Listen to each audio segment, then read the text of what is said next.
तुम्हा सर्वांना एकत्रित करून गोव्याचा छत्रपती शिवाजी महाराज आणि छत्रपती संभाजी महाराज यांचा सहवास याच्यावरती एक काय संबंध होता याची ही मोहीम, आणि ते ह्या संस्थेचे संस्थापक अध्यक्ष श्री नितीन बाळकृष्ण चौगुले, व्यासपीठावरील सर्व मान्यवर, इथं उपस्थित असलेले माझ्या सर्व ताई, माई, आई, आजी, लहान मुलांना, माझ्या मित्रमंडळींना, अर्थात शिवप्रेमींना, शिवबाच्या मावळ्यांना माझा मानाचा सलाम, मानाचा मुजरा.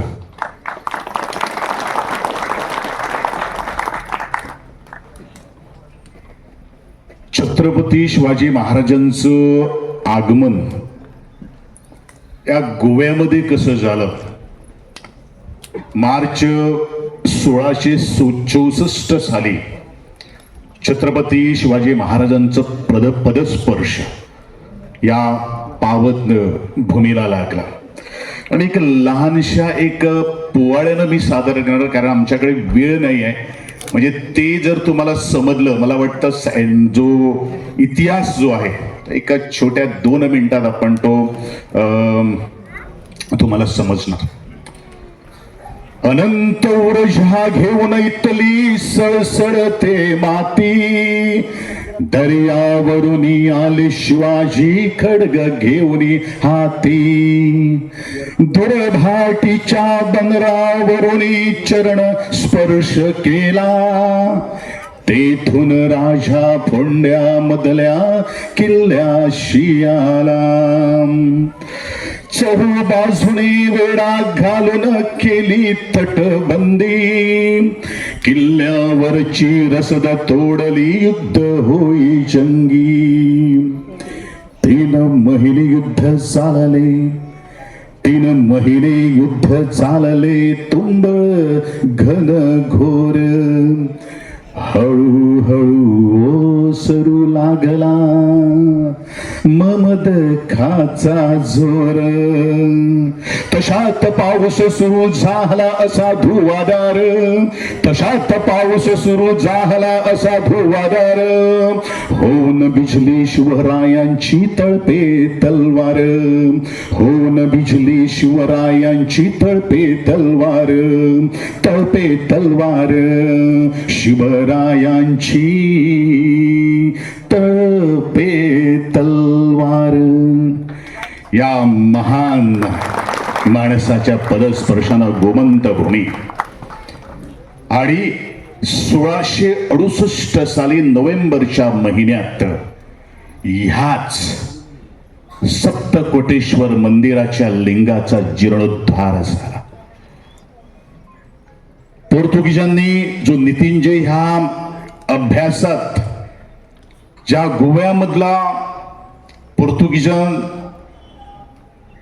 जो वचपा होता तो काढण्यासाठी अनेक जणांची आणि स्वराज्य निर्माण करण्यासाठी प्रत्येकाची एक भूमिका असते. ज्या तऱ्हेनं नितीनजी म्हटलेलं आहे की स्वराज्याची मोहीम रोहिणेश्वराच्या पिंडिकेवर शपथ घेऊन केली होती. गोव्यामधला हा आमचा उठाव ह्याच सप्तकोटेश्वराच्या लिंगावर बेल अर्पणाच्या अभिषेकानं सुरू होता, आणि तोही सुंदर अशा मंत्रघोषात.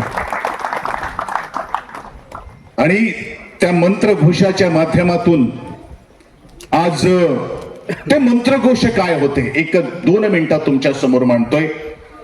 हरवल्ली गिरिनिवास जलप्रपात सानिध्ये व्योमकेश शितिकंठ कृपावंत दयानिधे शिवशंकर गिरिजाहर कृपाहरा महिपते अनंत प्रांत अपरांत श्री सप्तकोटेश्वरा नमोस्तुते श्री सप्तकोटेश्वरा नमोस्तुते. ह्याच मंत्रघोषानं ह्याच बेल अर्पणाच्या अभिषेकाने छत्रपती शिवाजी महाराजांना या मंदिराचा जीर्णोद्धार केला होता.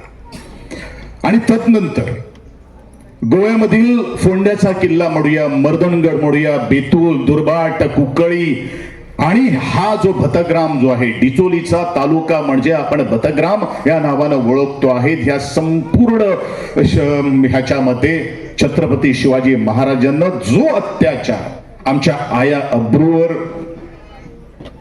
त्यांना न्याय देण्यासाठी आपली मोहीम बी केली, ती जवळजवळ 11 वर्ष त्यांचा ह्या गोव्यामध्ये सहभाग होता, सहवास होता.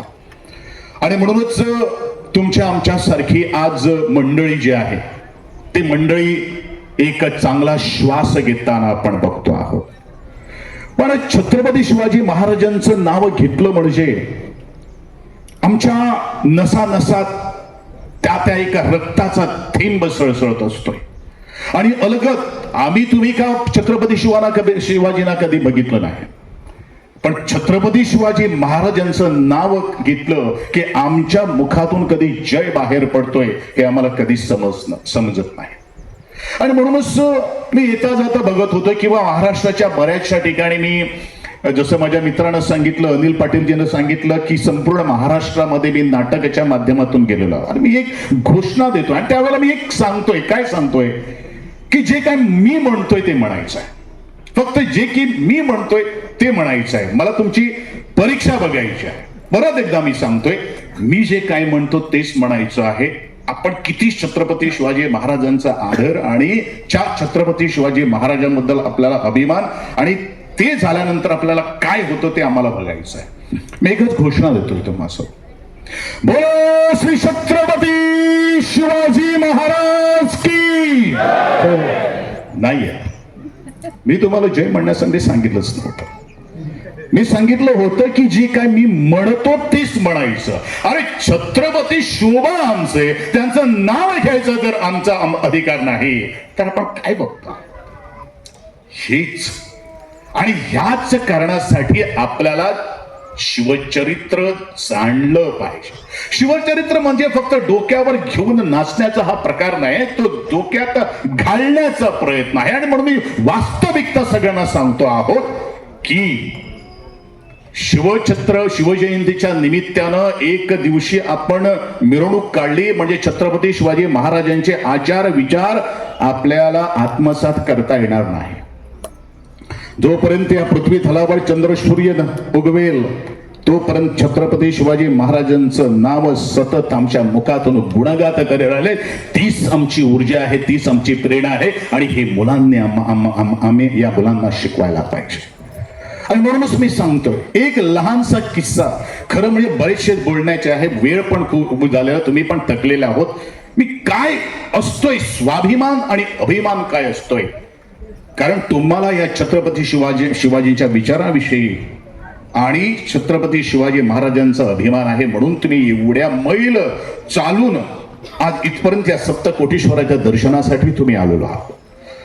आणि म्हणूनच एक वेळ असा होता की छत्रपती शिवाजी महाराजांना हे राज्य चालवण्यासाठी 2 लाख होण्याची गरज होती. आणि 2 लाख होण्याची गरज होती, मग त्याच्याकडे पैसे नव्हते ना, काही नव्हतं त्याच्याकडे. तो एका आपल्या सावकाराकडे गेला आणि सावकाराला सांगितलंय की मला 2 लाख होण्याचं कर्ज पाहिजे. त्या सावकाराने कर्ज म्हटल्यावर तू घाण काय ठेवणार, म्हणजे तारण काय ठेवणार असा एक प्रश्न केला. त्या जाणत्या राजानं म्हटलं की माझ्याकडे काय आहे, माझ्याकडे काहीच नाही. म्हणून शेजारी पडलेली गवताची काडी काढून त्या जाणत्या राजानं त्या सावकाराच्या हातात दिली आणि सावकारानं त्याने 2 लाख होऊन दिले.